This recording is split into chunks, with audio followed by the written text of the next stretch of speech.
Hey there, I am Juliano Simioni, the director and co-writer for Elevated Movie Madness. Today I aim to answer the question, how would my approach to my role have enhanced the storytelling of the final film? Before I can answer, I believe it is first necessary to define what is storytelling. Oxford Dictionary simply states it as the activity of telling or writing stories. In cinema, however, we tell stories in a variety of different ways, and I will explore how my various roles enforce that. As previously mentioned, I am a co-writer on the project. In early production, each person pitched their idea, which then we explored together as a group.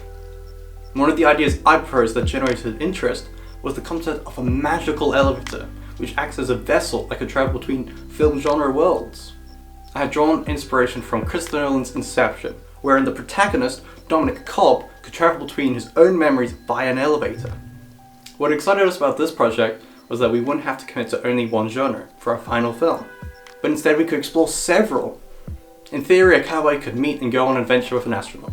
We'd come with a promising premise, however that's all it was, a premise. We still needed an actual story. After much deliberation on what it should be, I decided to draw from a personal experience of witnessing a loved one in hospital. I remember this feeling of isolation and hopelessness. This in turn inspired a story about a teenage girl struggling to gain the courage to be with her older brother before he passes away. And instead she attempts to escape reality by rushing into an elevator, which suddenly becomes magical. Now that I had a plot, I could begin to write the initial draft. As Terry Pratchett aptly said, the first draft is just you telling yourself a story. It was incredibly rough around the edges, but the grains of a story were there. I handed it over to the lead writer, and together we revised and refined the idea. We wrote draft after draft to distill what it was really about. Having been part of the initial concept as well as writing of the script was very useful as a director, as I knew every scene and moment in the script intimately. I implicitly knew the reason and motivation for every action and event within the story. Now that the script was complete, I could focus solely on my role as the director. The duties of a director are defined by D.W. Griffith as the person responsible for arranging sets, choosing locations, casting, and rehearsing performances. Authentic locations are crucial for storytelling. We needed sets that the actors could immerse themselves within. Fortunately, we were able to obtain a hospital ward located in the medical science department of the university. Being in an actual ward helped ground the cast within that moment, resulting in a much more authentic performance. In addition to this, we were also granted permission to film in an abandoned Freemason hall, and another building which had a fully functioning vintage elevator. Although we have not filmed in these locations, I believe they too would resulted in much more credible performances.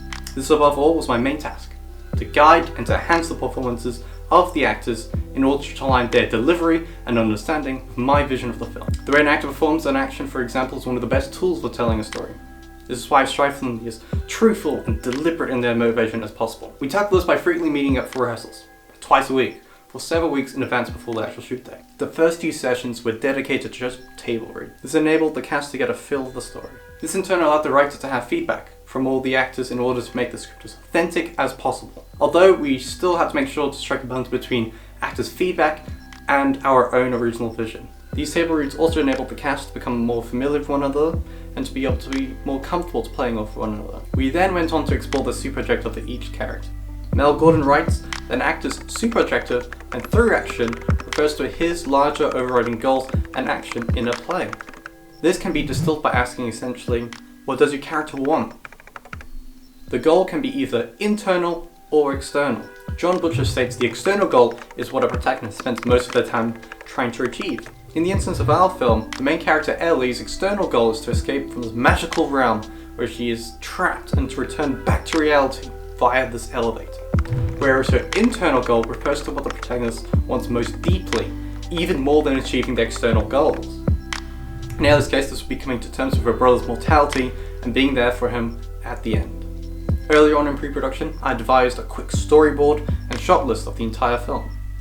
This helped when it came to blocking. Blocking is the process of determining when and where a character will stand or move. The term derives from the practice of 19th century theatre directors such as Sir W.S. Gilbert, who would use small wooden blocks to narrate the actors on a model of the stage.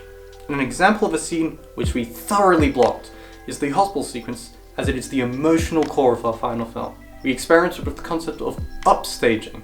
Despite having dominance of the frame, i.e. being the largest thing in the shot, Ellie is not the subject.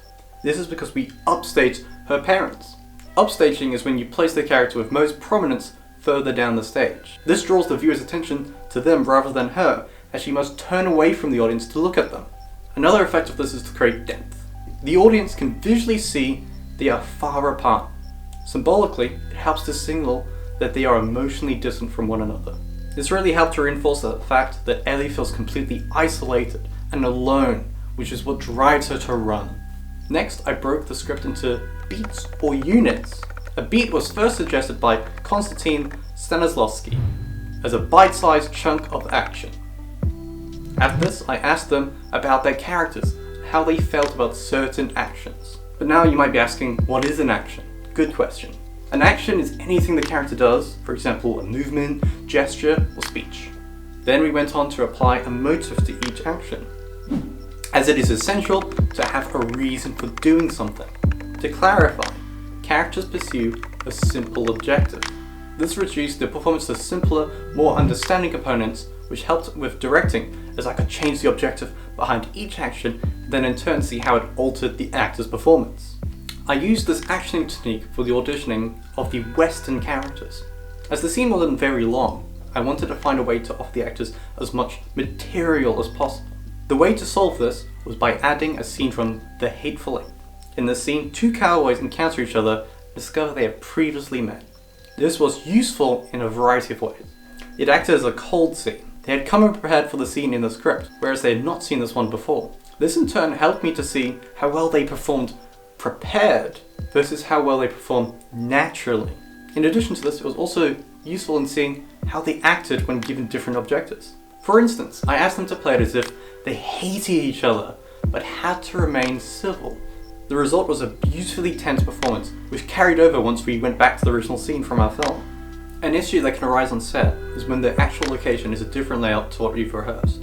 This was actually an issue on a previous short film I directed, which was on set in a diner. When we actually got to set, the floor plans were incorrect. This led to us having to spend precious time amending the shot list and changing the blocking of the actors. As we had less time to film, this negatively impacted the quality of the performances. To prevent this from happening on this project, we went on recce's to all the locations and accurately measured the dimensions of each of the spaces. Then when we rehearsed, we taped the layout of each location on the ground. This was particularly helpful for blocking the elevator, and it was a very cramped space, and helped the actors to practice working in a confined space, allowing them to get the most of such a small area as possible. Something which became a blessing in disguise was because of how claustrophobic it was. It helped create small moments, especially with the actor playing the elevator's operator. This struggle to find room and consequently having to slink around the other characters to get past created small comedic moments, which helped reinforce the operator's whimsical personality. Another moment we created using beats was the end sequence of the film. During the opening, we deliberately made the doorway act as almost as an invisible wall, preventing Ellie from entering. However, now that she's gained the courage, she's able to break this barrier and see her brother. She sits beside him and takes his hand. In this moment, the depth of the stage is reduced to the point where they're now touching. Visually, this is to signify that she has reunited with her brother. This is furthered when her mother offers her hand, and she accepts it. She's no longer the forgotten child, and they are finally a family once more. Filming the hospital scene was the day I actually dreaded most as a director, as it included a death scene. My previous film had a death scene in it that was not the best. This was largely due to the lack of time and, quite frankly, my inexperience of directing actors in a scene involving such heightened emotion.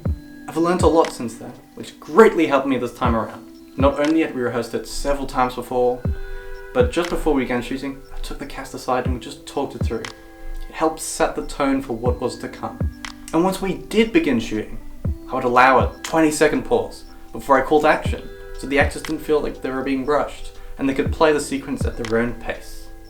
In my opinion, this resulted in better performances than those in my previous film, and helped complete the emotional climax of this film. The success of this greatly enhanced the overall storytelling of the film, in my opinion. In conclusion, through drafting scripts, rehearsing with the cast, and blocking sequences, I was able to tell the story I conceived in the best way possible. I hope you're having a safe lockdown, and that you stay tuned for the finished film.